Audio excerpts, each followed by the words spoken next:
After all that Fourier transform stuff, what we really are doing now is to analyze microscopy in terms of, in the frequency domain essentially. And you see here that basically if you have a,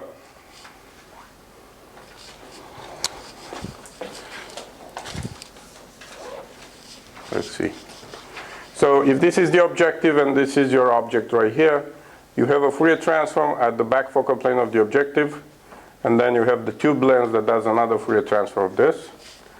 And if we, I don't like the resolution on this thing. Right? It's hard to read.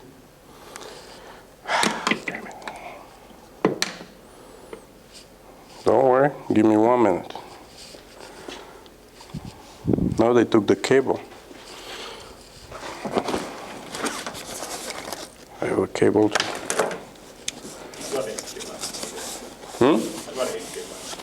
Oh yeah? Awesome. Can I borrow it? You can throw it. Thank you.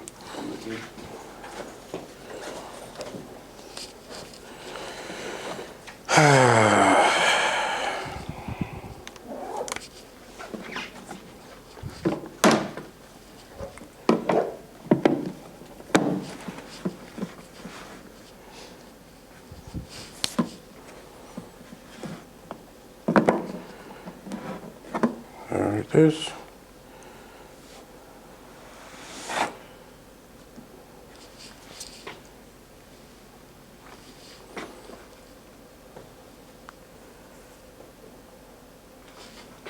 Much better, right? Okay. So probably I could use the settings on the iPad, but okay. So the microscope is just two Fourier transforms done by the objective and the second lens, which is called tube lens. If you do that, mathematically what you get is the input signal. This will be your sample field. Fourier transform twice because it's two direct Fourier transforms. You get the signal flipped, okay? So the image will be the object upside down, which we really don't care when we image cells. And if you plug in the frequencies, the spatial frequencies for each of these lenses, there will be a scaling that has the focal distance at the bottom, if you remember. If you do that for both of them, what you end up with is that the image will be the original signal scaled by magnification m. So if m is bigger than 1, you'll get the exact same signal flipped and blown up by magnification m.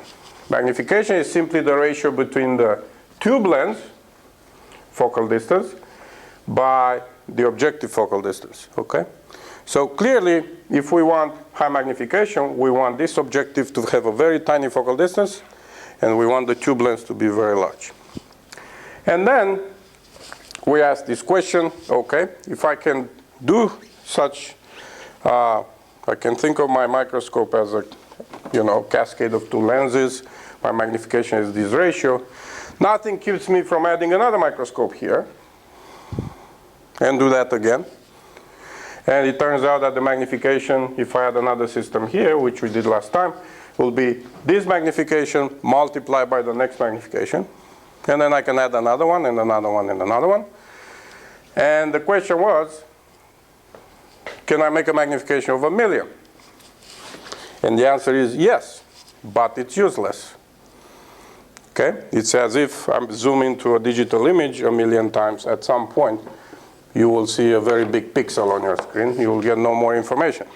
The equivalent of the pixel in our case, as we are going to prove it today, is basically the diffraction spot of the microscope, the smallest spot that you can see in the sample plane.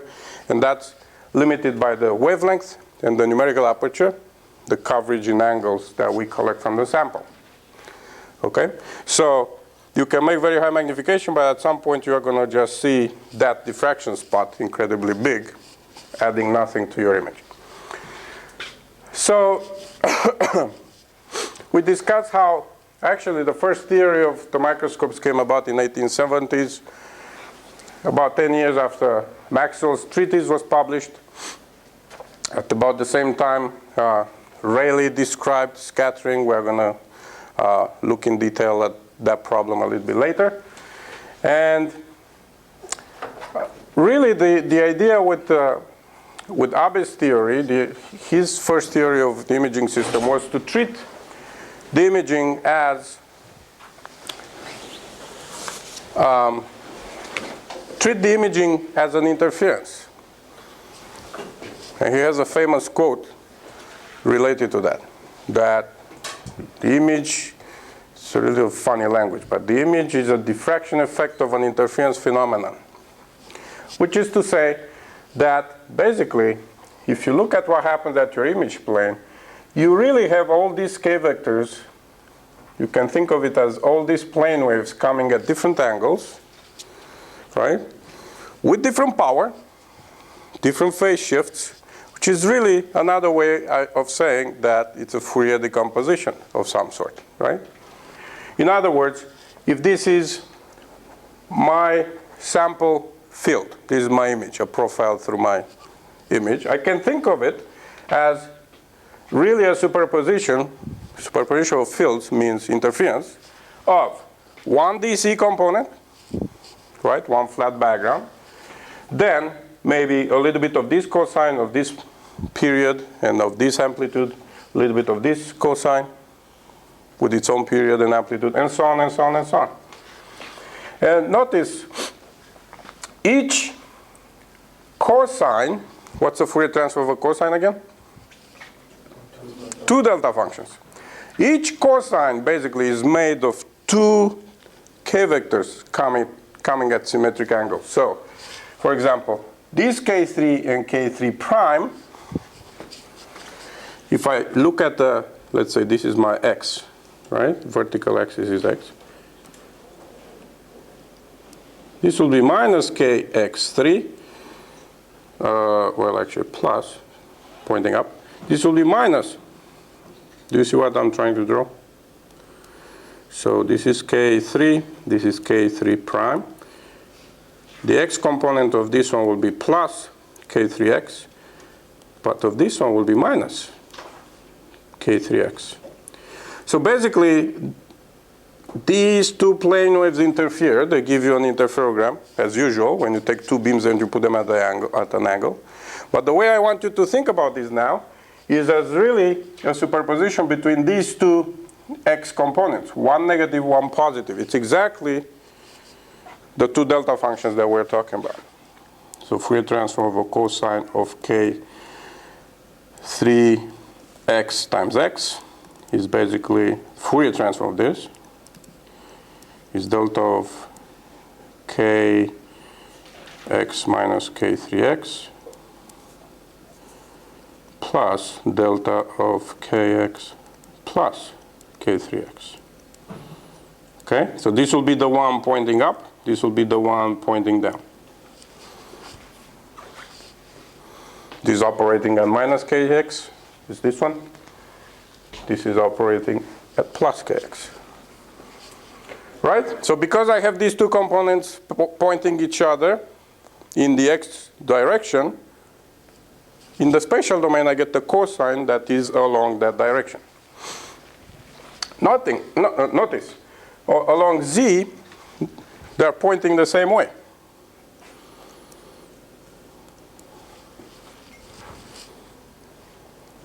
Yeah? So there are no fringes in z. They're actually both pointing in the same direction. Okay?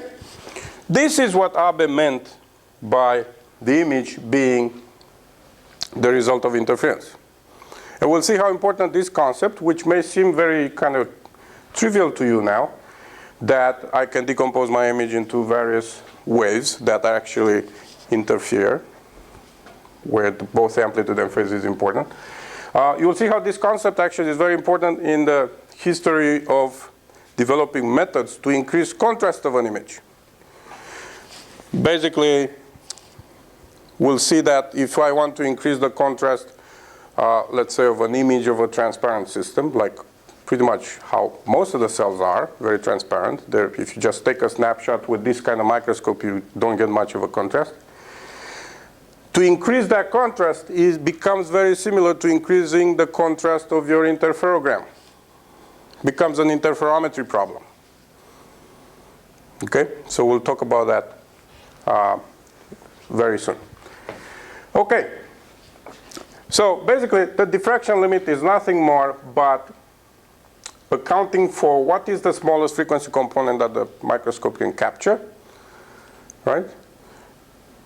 So at some point there will be a limit to how small this sinusoid I can resolve with my instrument. And the reason I have that limit is because these angles here cannot be arbitrarily large, or this component of the kx cannot be arbitrarily large. At some point I can rotate this all the way to here such that my entire k vector is pointing along x, right? So I'm going from, let's say, oops, they should be equal. So imagine from a k along the z-axis, the best I can do in terms of the x-axis is to rotate it all the way to put it in the plane. This will be the largest projection I could ever make when this angle is 90 degrees. I cannot increase this frequency any higher than that. Okay? Fundamentally, that's the reason we have the diffraction limit.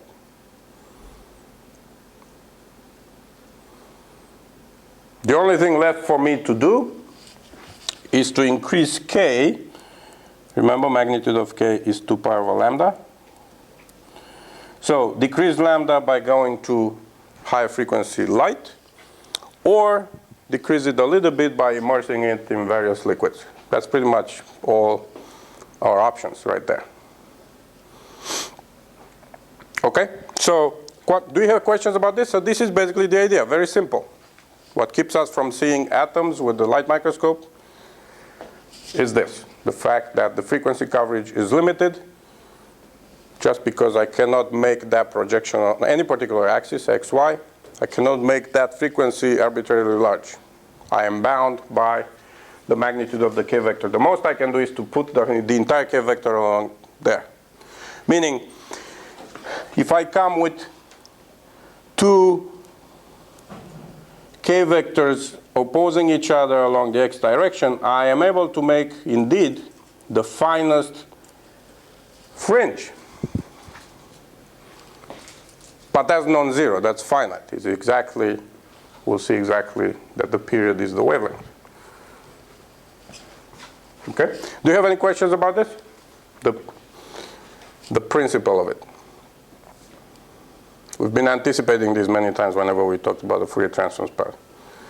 Now this is connected to the physics.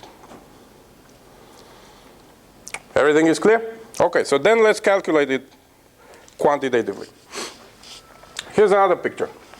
So we said we have a DC and various frequency components. So if this is my sample, if I have an incident field that is a plane wave, K naught, so the DC component is going to basically just give me the same direction as the incident, right?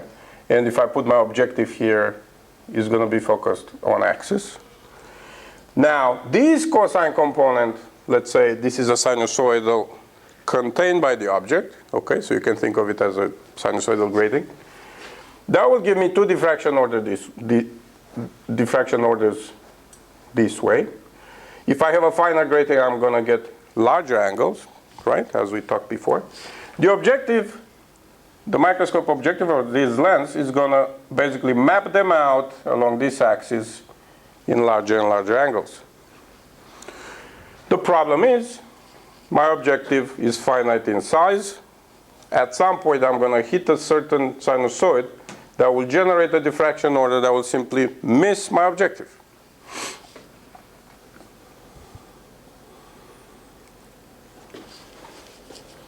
So this angle here is finite. What I was just saying a minute ago is that even if I move this somehow, I manage to put it on top of my objective or something, and I collect the most abrupt wave that I can, make this angle 90 degrees. Even in that case, the period of that sinusoid is finite. Okay? So it helps to move the objective or to increase this angle somehow. Okay, but the best you can do is to make that sine of the angle equal 1. Okay? Any questions about that? That's how I want you to think of an image now. Superposition of gratings. Okay. So let's compute this thing. Let's put numbers on this resolution limit. So here's how I like to do it. Let's suppose U2 is the field that contains infinite frequencies. Okay? So it would be the field that will have no frequency constraint of any kind. To be the ideal field, that field that will carry information about atoms, molecules, quarks, everything. Okay? Now, because I have a certain frequency coverage of my objective, notice I'm in the K domain. Okay? In fact, what I measure is U2 bar, which is the bar suggests is kind of truncated in the frequency domain. That's what I meant with this notation. So the way I write my actual measured field in the frequency domain is to take the ideal one, the infinite frequency one, and then multiply it with the function that tells me what that coverage is. So for most microscopes, this P, or pupil function, the function that tells me how big my frequency coverage is a disk. Right? Is this disk right here. Okay? So this will tell me what's the biggest frequency, right here. This will be the largest angle that I can capture with this objective. This is the Fourier plane. And notice the frequency coverage becomes a disk at this plane. Yeah? Yes? Is there a difference between aperture and pupil? Yes, there is. So, so aperture is a physical thing, opening, right? In complicated systems like objectives, I think I mentioned to you this briefly before, but microscope objective can be made of many lenses. Okay? So each, you can think of each as having its own physical mount, right? But the question is, in this case, what will be the entrance pupil of this system? What will be, how do you define the numerical aperture? Is it with respect, let's say my focal plane is right here. This is where I put my object, my sample. Is the numerical aperture, is this angle with respect to the entrance, to the aperture of the first lens? Not necessarily. Why? Because it might get clipped further on. Might get clipped further on, exactly. So even if I can put here a very big angle, let's say like that, but somehow if this is missing this little mount right here, then that's not good.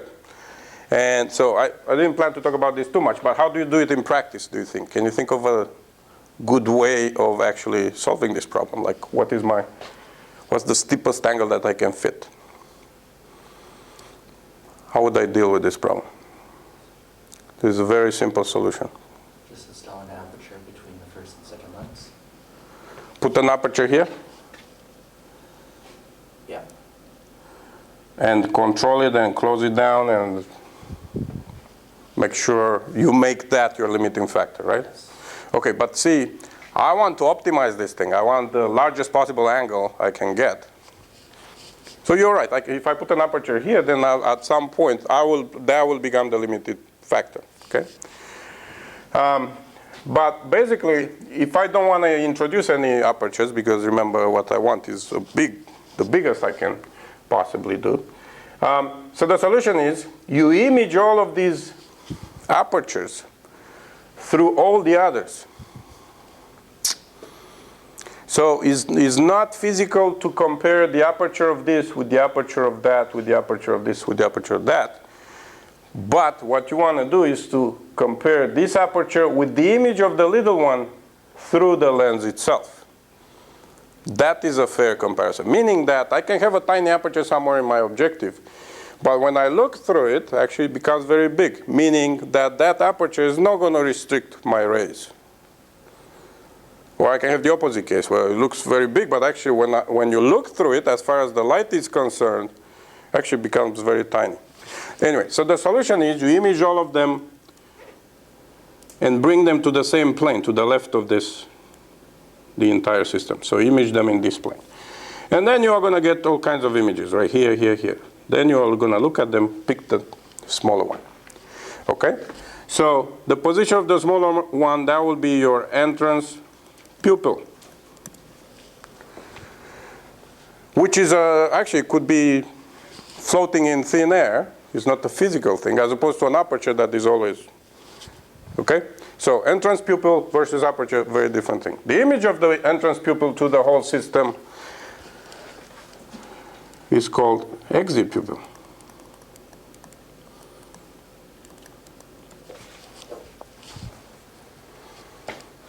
Okay? But for thin lenses, which actually we are considering here, if you have a thin lens like this,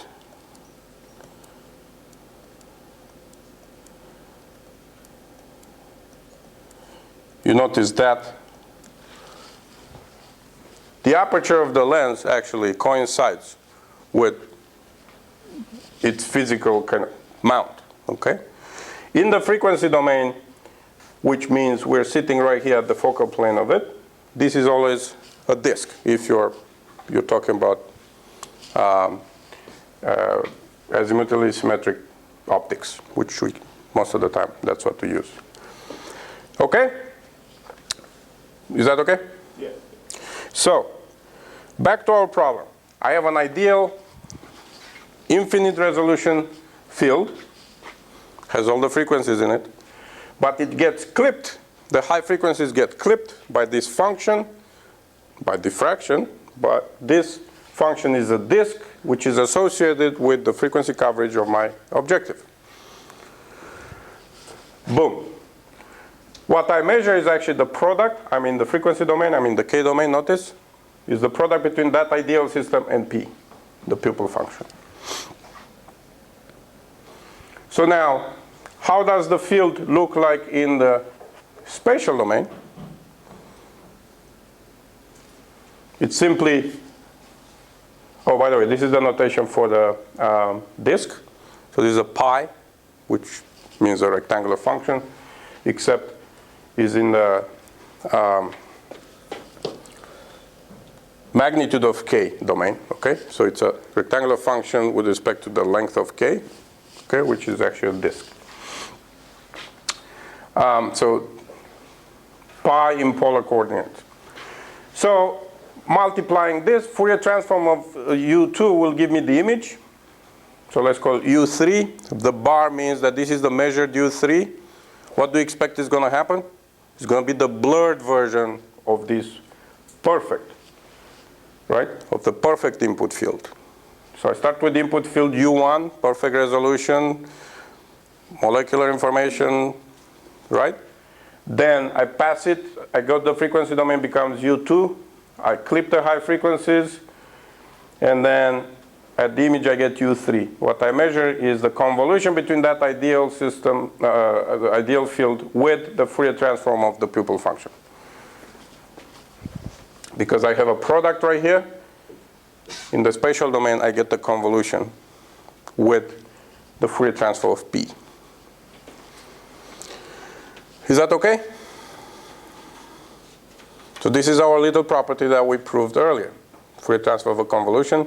We're in 2D, but the same property works for 1D and 3D, as you know. So basically, the convolution with this G function tells me exactly what happens, that my image field is blurred. And how much is blurred will be quantified by the width of G.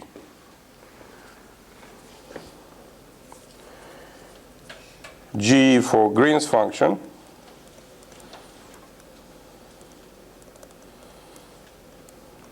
or in microscopy we call it, or in linear system we call it impulse response. In microscopy we call it PSF. That stands for point spread function. Yeah? How do we compute that? Well, we just need to take the Fourier transform of a disk, which we know is a jink.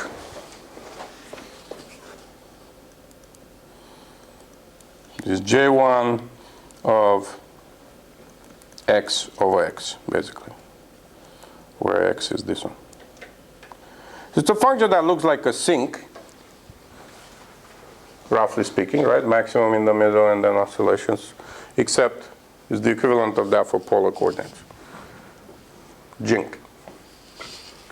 So, you take your perfect image, the perfect structure from your object, and because of diffraction, what happens is you're taking this jink and you're essentially convolving it everywhere. You're blurring, right? It's as if you take in Photoshop, you take one of those big paints, big brushes, and you do this over your image. That's what happens. That's what that operation does. So the width of this we can compute, bring it to the spatial domain. And now there is a discussion. We have to have a discussion about what do we call width.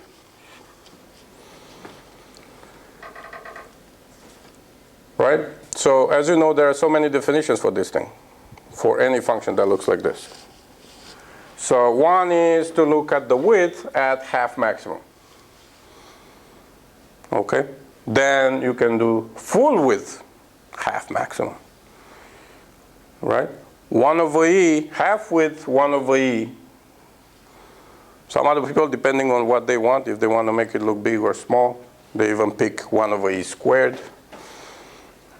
And then if they want to make it look big, they pick the full. I prefer the standard deviation for all these functions, like a Gaussian, because it's the most physical measure of a distribution, right? Especially when it's not too skewed. If it's skewed, then you need to go to higher order moments. But the problem is, in this case, the standard deviation of a jink diverges, which is kind of a funny thing. So that means x squared integral of jink of x dx, take the magnitude square of that, will be infinite. The reason is, it's a little bit of a sad situation actually, but we know that that's not physical. I mean, we never, just because our objects are limited in space, because our power is limited, this will never happen for any measurement of your PSF.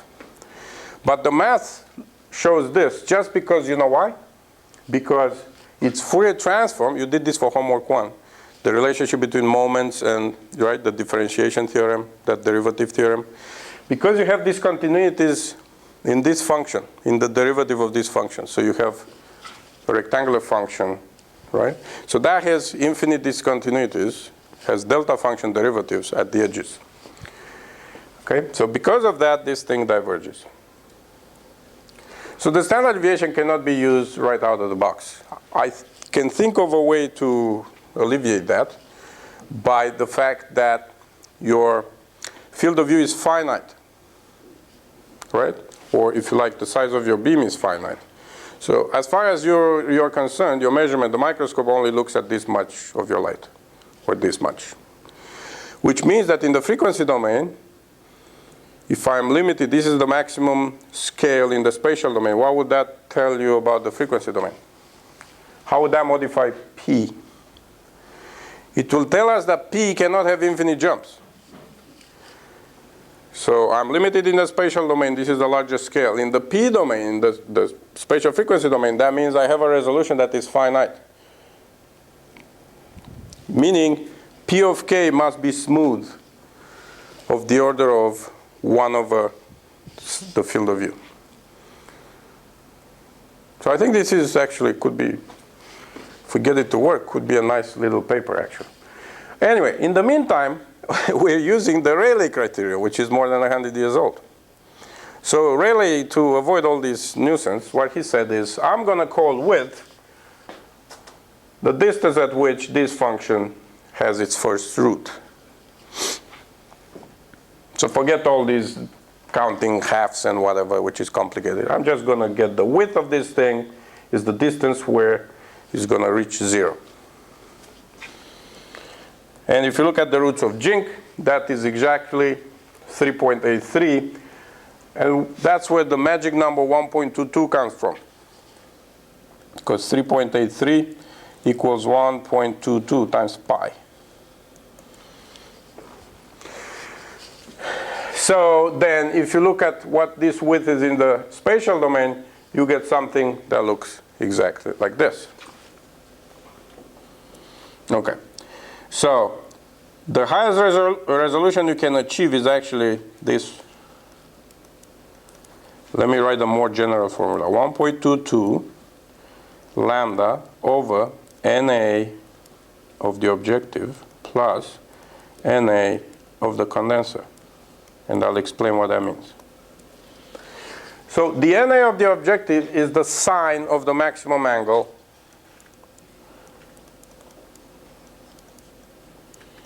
that the objective can capture, which is, I think, is right here. This will be the highest angle that the objective can see. Sine of this theta maximum is called the numerical aperture of the objective. That's a crucial number that's written on all objectives that you buy. It's a very practical way of labeling things. So notice, no objectives write or tell you what the focal distance is. That's not that useful. I mean, it's very physical. I'd love to know. But as far as a microscopy user is concerned, you should know what the numerical aperture is, because then you can calculate the resolution of your system. And then you should know another important parameter, which is what's the working distance. So if this is the objective tip, what's the distance to the sample, the physical distance to the sample, meaning that you should stay away with your sample from the objective. You don't want to bump into an objective, right? That will kind of damage it. So they give you that little distance. That's different from the focal distance. If they gave you the focal distance, then you will have to calculate with respect to what plane that focal distance is measured. And then that will give you the working distance. Okay, that's just a parenthesis. So the numerical aperture of the objective is very clear. Is the sine of the maximum angle. But there is another parameter that sometimes comes in. Sometimes this condenser numerical aperture is much smaller than NA objective, so we don't care, we can neglect it. Then you get 1.22 lambda over NA objective. When NA condenser becomes big, then here's how it operates. If you have, everything happens between the before the sample. So your objective is to the right of the sample, and this is your NA. The condenser operates before the sample. So let's say if you have an incoherent source,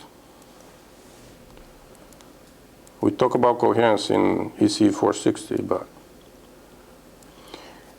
what it means is that I have light that is emitted at all angles. I don't have just a plane wave. I have many plane waves emitted from this filament. Could be halogen lamp. That's the most common in our microscopes.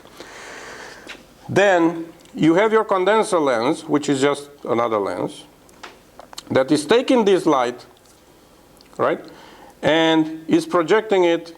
It's doing a Fourier transform, actually, onto the sample plane.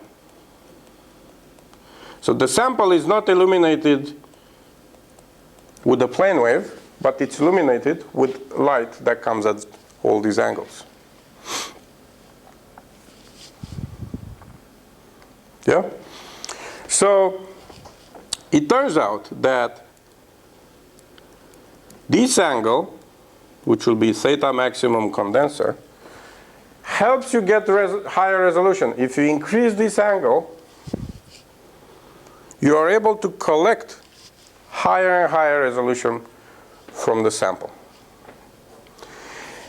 How much higher? Well, this is the formula that governs it.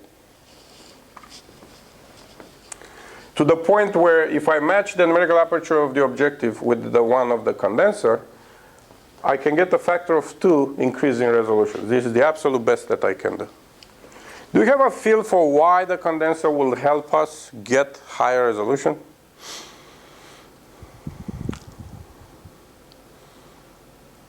Steeper angles. Yeah, steeper angles, okay. But how is that helping me with my resolution? Like, why would illuminating? So I think it's clear, hopefully, that collecting steeper angles from the sample, so the numerical aperture of the objective, helps. I thought we established that. We talked about it a million times, right? But now, why, if I illuminate at different angles, that would help me? Why do you think? Here's the picture.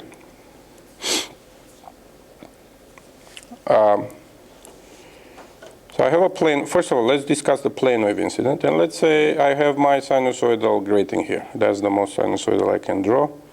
And this is my objective. So a single K incident coming in.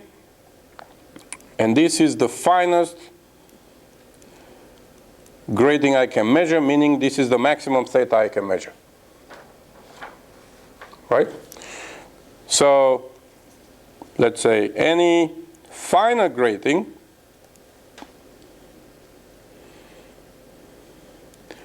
will simply miss my lens. Right? Now, imagine I take the same red grating that missed my lens. So it's missing my lens if I illuminate with the along axis with the K incident like this. But now imagine my K is tilted. So I should change colors. So this was my K incident. This thing is missing my objective. And now I'm tilting my incident angle by like this. What's going to happen? Well, the direct light, my new DC is along the incident light. The DC is the light that didn't change direction, that went right through. But look what happened. The entire diffraction pattern is now rotated. Okay, so originally I had this angle between the two. Now, if I rotate that diffraction pattern, it's going to look something like this. So this wave that didn't make it through the objective originally, now it gets in.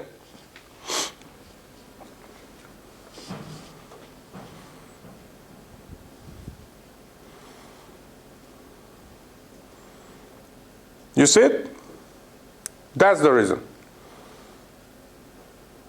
Because the structure of the object is always the difference between the incident K vector and the scattered or diffracted K vector. So even though my objective has a frequency coverage that is fixed, by rotating my incident angle is essentially I'm shifting the frequencies into the objective aperture. So let me show you another picture. If I'm plotting the frequency coverage Kx, Ky of the objective, and it looks like that, okay?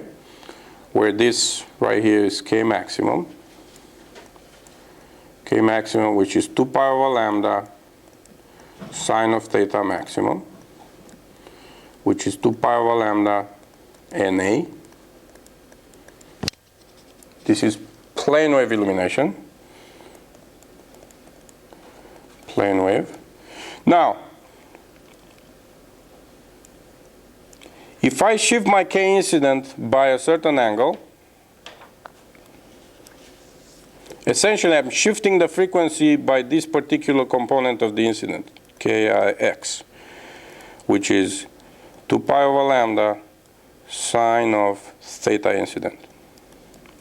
So basically, what you get now, even though the pupil function or this frequency coverage of the objective is the same, but now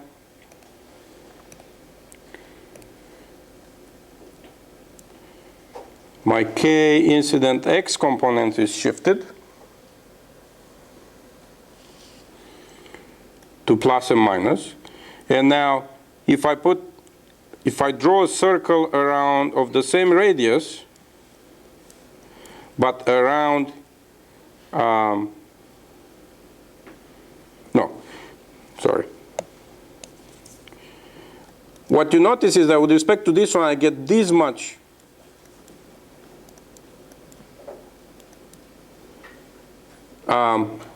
frequency coverage, which is bigger than the original radius.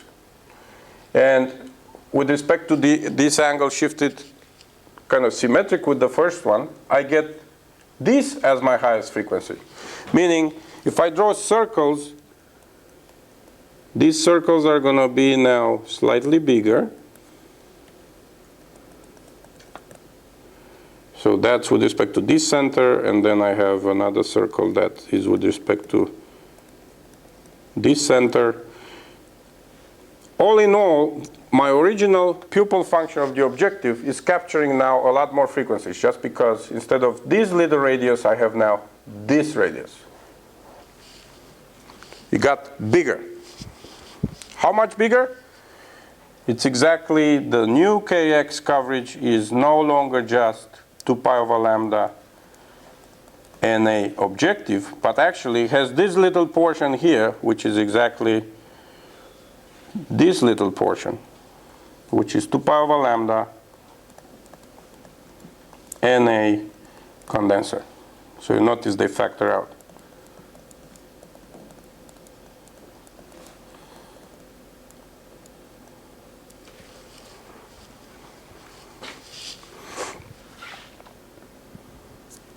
Is that okay? I mean, isn't this aliasing? I understand you get the diffraction orders, but now you're putting the diffraction order where a lower, had you not had incoherent light, you're now moving that higher order diffraction order now to where a lower one normally is, right? So how is that? Yeah, except but there is no lower one anymore, because my original DC is gone. My only DC is the one corresponding to my new incident light. So that's like dark field in a sense. Well, it would be dark field if you miss this completely. So dark field is happens when without sample you get dark. Okay, so I'm not saying that's the case. That your direct light can still hit the objective, right? But even in that case, you will get higher frequency because now this angle that's captured by the objective is actually larger. Okay, so practice in your own time with the frequency domain picture. I don't think I did a great job looking at this. I don't understand what I meant. But is the difference between now the radius, okay, this is the highest frequency centered in the origin. So the difference between that and now my new center is shifted and the new radius is actually bigger. The highest frequency that I can fit is bigger. Okay, so try to match that picture with this picture. Is that analogous to like closing the slit on a spectrometer, where the resolution doesn't just depend on the grading, like a finer grading, but also closing the slit? Because then you get like a larger spread of angles? Maybe. Here's yeah, it is related, but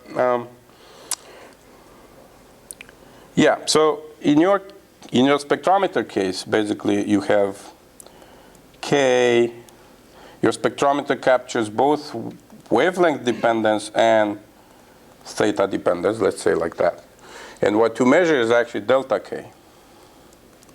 So you notice you have two dependencies. One, so it will be 2 pi over lambda squared sine of theta. So this will be the lambda dependence that you want. So 2 pi over lambda squared delta lambda sine of theta.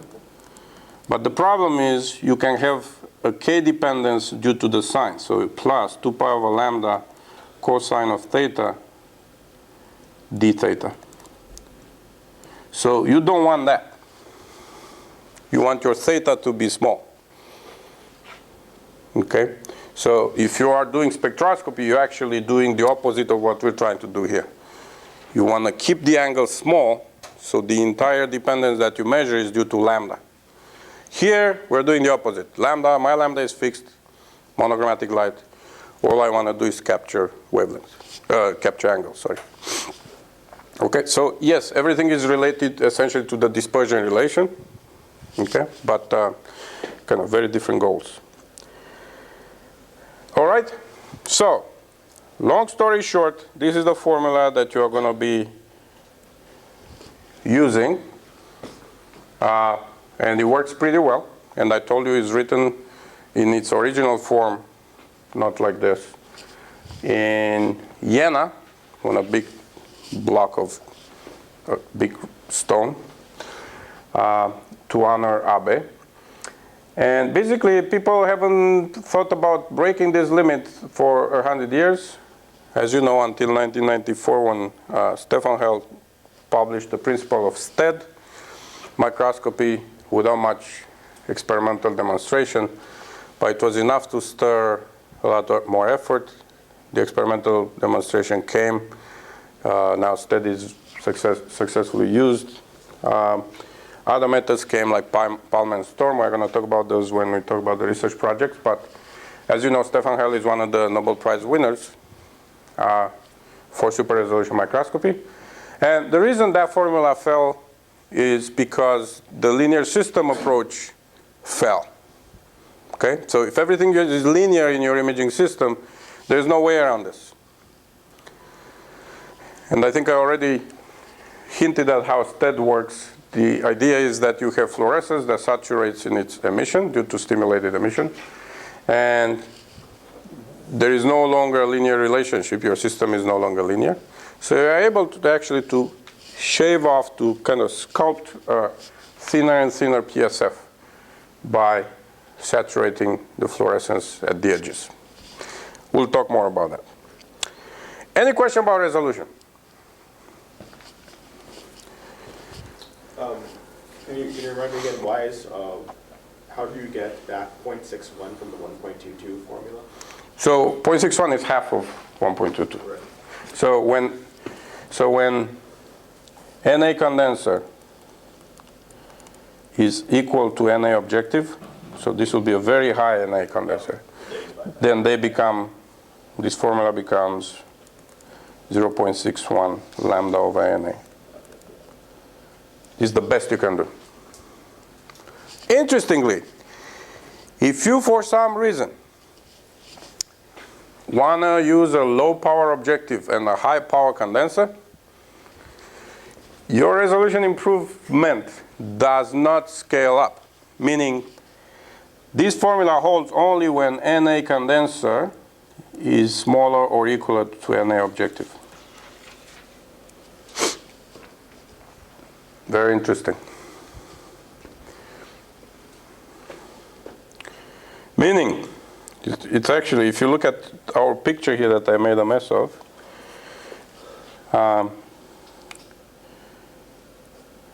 what color didn't I use? Okay, this one. Meaning, the best you can do is to put your condenser, the incident K vector, at the edge of your objective, meaning just missing the objective, at the edge of dark field. So the enhancement is twice, notice, the K component is twice as big as the original. But if you move it all the way here, you are not gaining any more. You see? It will always be limited by the diameter of the circle. Okay? And guess what? How many of you have heard of Fourier tychography. Nobody. Okay. We should put it on the research project. So these are, there'll be some papers, including Nature Photonics, things like that, that actually deal with this problem. The fact that if I have a low NA objective, increasing my condenser aperture doesn't do me any good. So instead what they do, they send K vector by K vector. So how about you go read this, search it. It's an impossible word to tychography.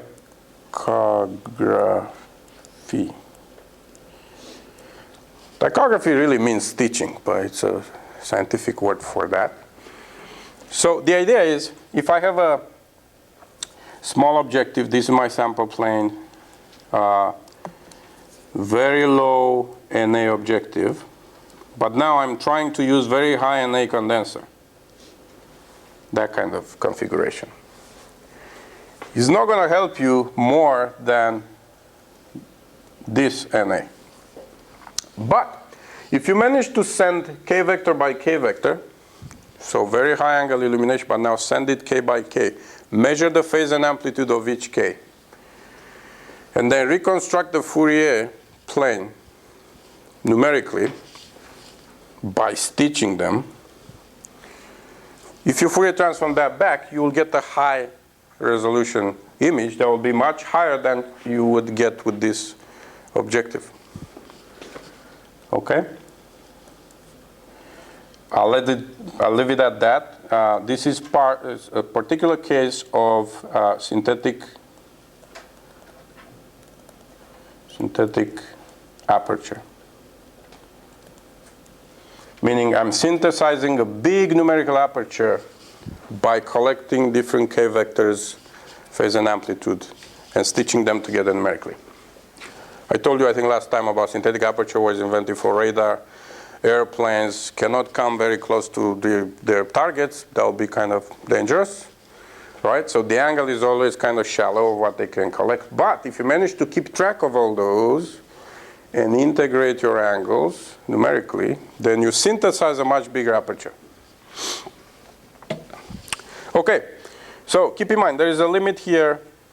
If you shift it more than the edge of your objective aperture, so over here, is not going to help you to have a higher NA condenser. So there is a limit in this formula to when the two numerical apertures are equal. Enough about that.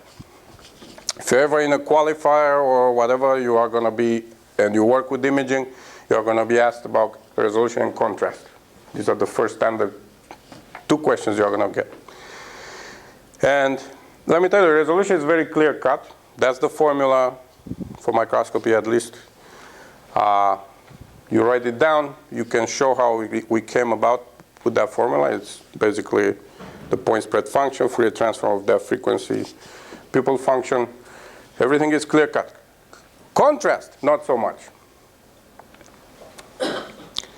While resolution is a property of the system itself,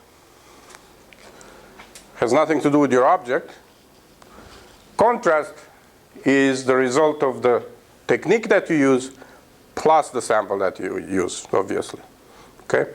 So you can have the highest resolution microscope with a beautiful objective, perfectly aberration corrected and everything. That formula works at its maximum. You get lambda over 2, the resolution, the best you can do. And then you look at the transparent object and it's completely useless. So the microscope is still very high resolution, but as far as you're concerned, looking at that particular object that's very transparent, useless. You don't see anything. So that's why contrast has to be a measure of both the object of the sample and the system. So basically, these objects that do not absorb light, like the live cell that is not stained, that most of the light goes through, are called phase objects. Meaning that if you consider this object as a transmission function of an amplitude and phase, yeah, a complex function, nothing much happens in the amplitude, Everything happens in the phase. And the sad thing is, our detectors only care about the intensity, the magnitude squared of the field. So that's the reason, if you put your camera and try to look at your living cells that are not stained, take an intensity image of that, you don't see much. All the information that is actually in the phase, in how the wavefront changes through the cell, is gone. So when we take a picture with our cell phones and stuff surrounding in this landscape right here, all we see is actually amplitude changes. Okay? So we see reflectivity of some sort from our faces, objects, and so on. So very different from a transparent object. These are amplitude objects, so everything that we take on our regular basis in an image. Looking at this kind of objects is a lot more challenging. Okay, so for example, how do you see that you have a low contrast image? Well, if you take a profile through this, you can see immediately that, for example, if your intensity is varying around the average by a few %, chances are you have a low contrast.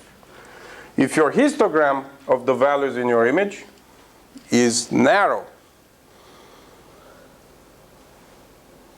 histogram means, keep in mind, histogram up to a normalization constant is a probability density, right? To have this value of the pixel. And if it's a delta function, it means everything has the same value. Whatever, 200 levels. That's bad for imaging. What you want is a distribution that's as fat as possible. So you have all kinds of values.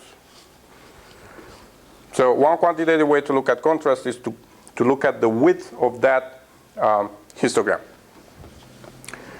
Okay, so dark field microscopy is one of the earliest methods to deal with transparent objects. So the way I imagined this happened was back in the day when they were using candles or flaming stuff as an illumination source. And they were trying to look maybe at pieces of glass, characterized glass, see if they have cracks and stuff that the lens makers were using. I think one day somebody realized that, oh, instead of having, so this is my optical axis, and this is my lens. Instead of having my candle on axis, I think one day somebody by mistake put it off axis like this, which is exactly the picture we were drawing a minute ago. So now your illumination is at an angle. And if you put it high enough from the optical axis, the direct light is going to miss your objective. So this is the picture here that we're drawing earlier. This, except now probably originally this was a candle. So if you lift that up off axis enough that the direct light doesn't fit through your objective, it means without this sample here, you get nothing. You get dark. That's the name, where the name dark field comes from. Now, if you put an object in here, you will get some scattering. Let's draw a nice picture. So, if this was my sample, I will get dark unless the sample scatters.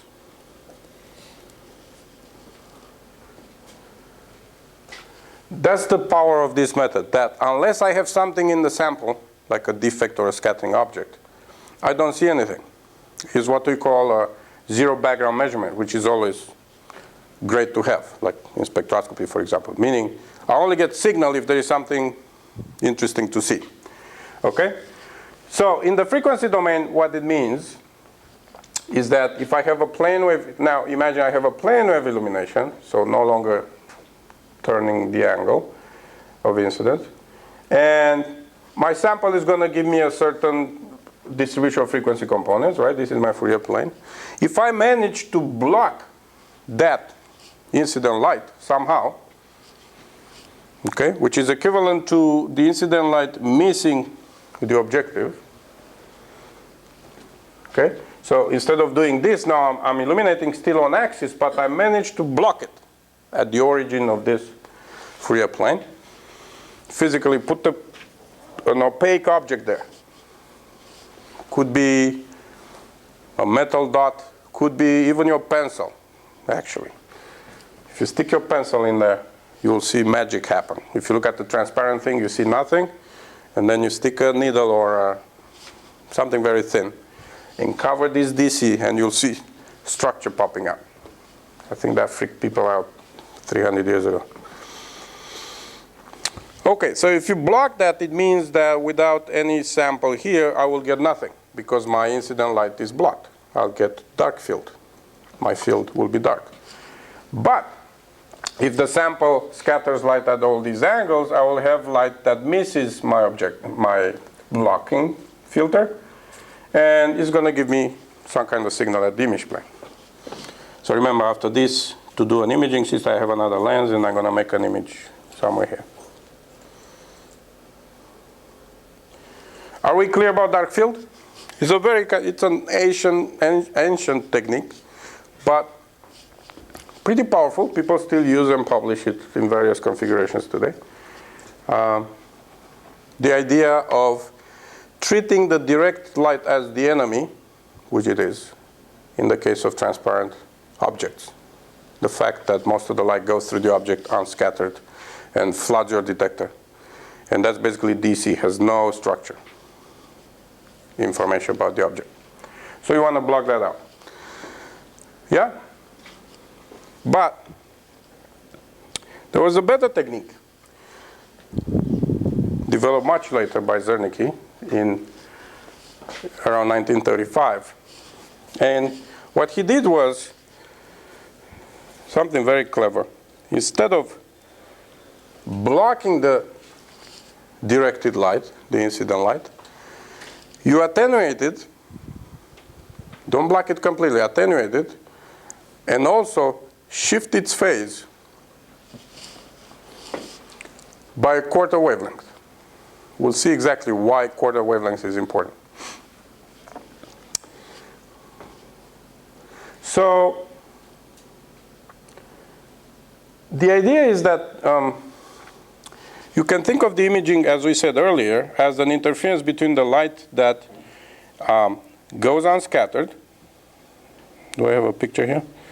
So I have the light incident on my sample, and I have the light that goes through unscattered. This is my objective. So this is the DC focus here, and then any scattered light will be focused across. Then my second lens takes all this back,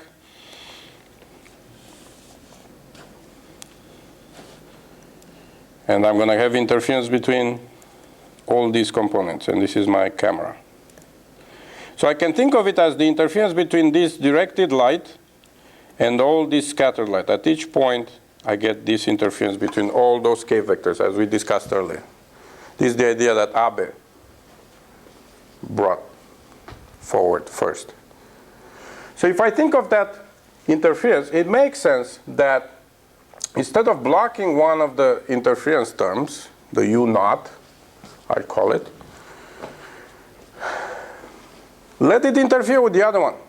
Don't block it completely. Let it attenuate it, because you don't want to have. Do you know when you get the highest contrast in an interferogram? When you have two waves, I interfere them. How is the power ratio between the two for maximum contrast?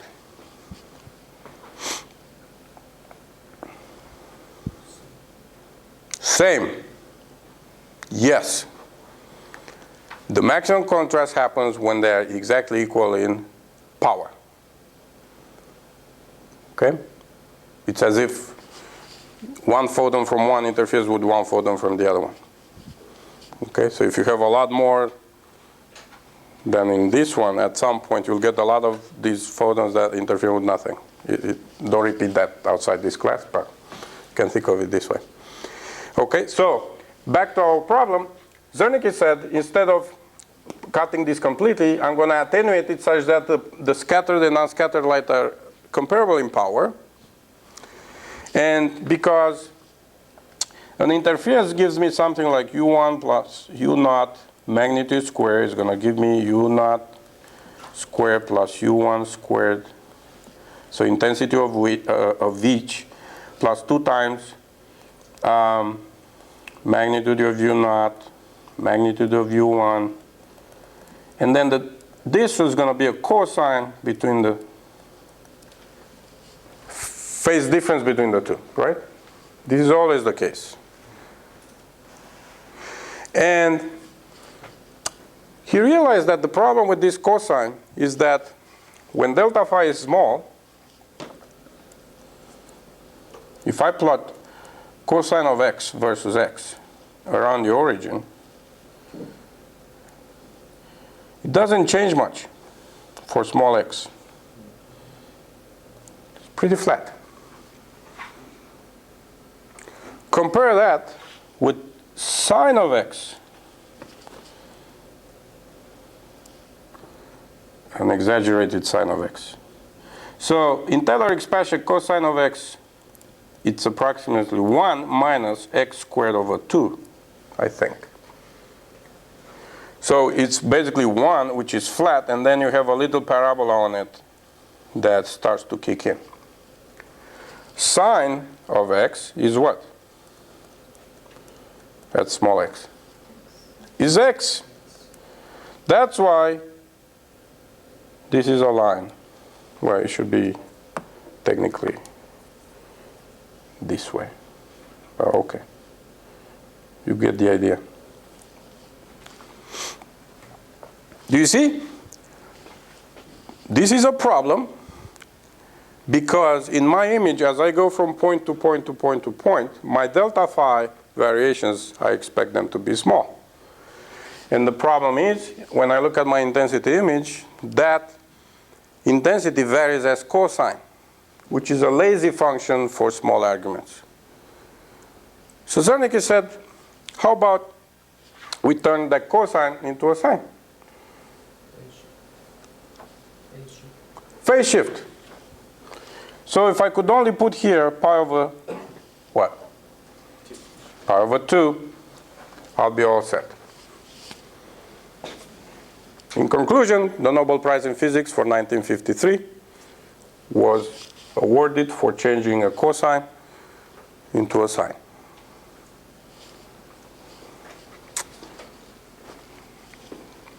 You like that? Well, everybody could have done it looking back, but somehow it took 300 years. Is that amazing? I like it. It's one of the most beautiful methods, that my favorite. So simple and yet robust. And if you read the history of what Zernike was doing, he was playing with gratings. He was not worrying about increasing contrast and stuff. He noticed how actually, if you look at phase gratings, very low contrast. If you start playing in the Fourier domain, where I was telling you to stick your pencil and whatever, he was doing basically similar things. He was just fooling around. And then he would notice huge changes in contrast just by kind of filtering the Fourier domain. And another fun fact, he proved this method and then went with it to Zeiss. And Zeiss was like not very impressed with it. For about 20 years, there was no commercialization of it. And when you look at what the first pictures that he took, you can kind of see why. Because, I don't know, he looked at these leaves embedded in something. They weren't very exciting. Like, you know, when you have something good, you want to also show illustrated with great looking pictures. He wasn't all into that. He was a physicist. Okay. So do you see the problem? Instead of blocking the direct light, I'm going to add something here that will be exactly lambda over 4 or pi over 2. So lambda over 4 path length, pi over 2 phase shift. Okay, my analogy that I repeat every year, so I'm sorry if you heard it, is with martial arts. And there are two ways to approach your enemy. One is to engage that. You heard it in 460, so sorry about that. So you block everything that comes at you. And I was told that this is a major difference between Japanese style and Chinese style. I wouldn't know. I have no idea. But So you block every action from the enemy, right? But that's tiring. I mean, it's not very efficient. A better way is to get some of that energy and send it right back. And basically, I think Jiu-Jitsu does that to a maximum. Again, from the books, not from practice. So take that energy and send it back to the opponent is essentially a phase shift. So that's what we do here. We let it pass through a little bit. We attenuate it such that the interaction is most efficient. But then we put it in quadrature with a scattered light. And the results are actually amazing. I'm going to have a figure at some point here. Yeah. You go from this looking image to this one.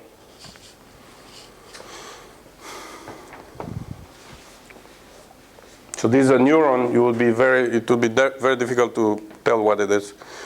And now you just drop that little filter in the back focal plane of the objective, and you get this structure here, all these details.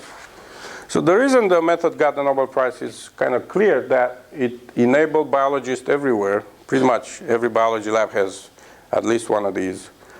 So it enabled the biologists to look at the cells without tagging them, okay, without adding chemicals, contrast agents, just taking a look and, assessing how they're doing and stuff like that. And you can do phase contrast over large periods of time because the viability is very high.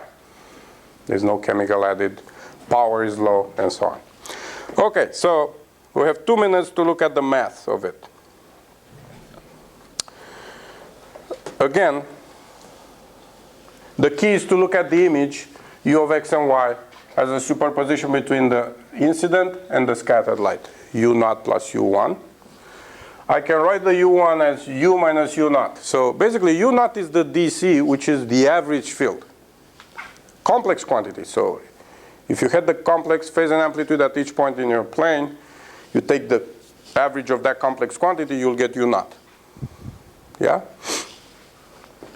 So now the intensity is going to be like this, as I wrote earlier. So the intensity of the incident light, intensity of the scattered, blah, blah, blah, cosine of delta phi. Here's the reason why cosine is no good. And now, if we place here a filter, which now, commercially, the way this is done is by adding a thin layer of metal that does both attenuation and phase shift. Okay, so the metal attenuates a lot, so that layer is actually very thin. It's a few nanometers usually. And the refractive index is weird for metals, so it gives you a phase shift. Somehow there's a material that does both of these. And you'll get the attenuation and the phase shift in one simple filter. In principle, you could actually replicate this, so you could do one filter for phase and one filter for amplitude by imaging it somewhere down the line. But it's much better if you can do it in one. What happens is that actually now, the way it is done is that the filter is placed inside the objective itself. Okay, so if you buy a microscope objective that says phase contrast on it, you hold it in the light, what you're going to see is a ring. It's not a dot. It's a ring because the illumination coming from the condenser is also on a ring. We'll talk about that next time, but the physics is the same. Okay, so I have the filter on my incident light. So I have an attenuation and e to the I alpha to be determined. And yeah, I consider U not to be 1, so that doesn't matter. So if I write my intensity now, I'm going to have so amplitude and phase. And now I'm writing the scattered field as my total field, e to the I phi, minus 1, which is the U0 that I put in. Okay, so U0 equals 1. That's the difference with respect to what we wrote earlier.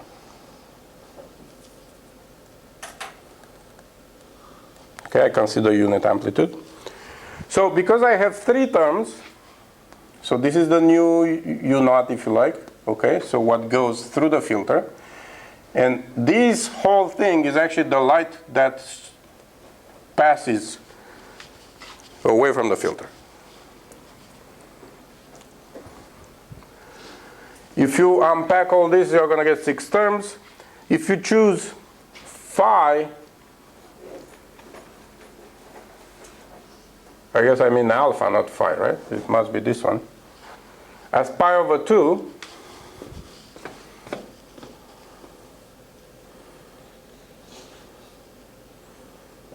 no, this is alpha. So alpha is chosen. So I choose the filter to be pi over 2 phase shifting. A lot of these terms disappear. For example, that one. And this becomes a sine, right? So in the end, what you get is actually this.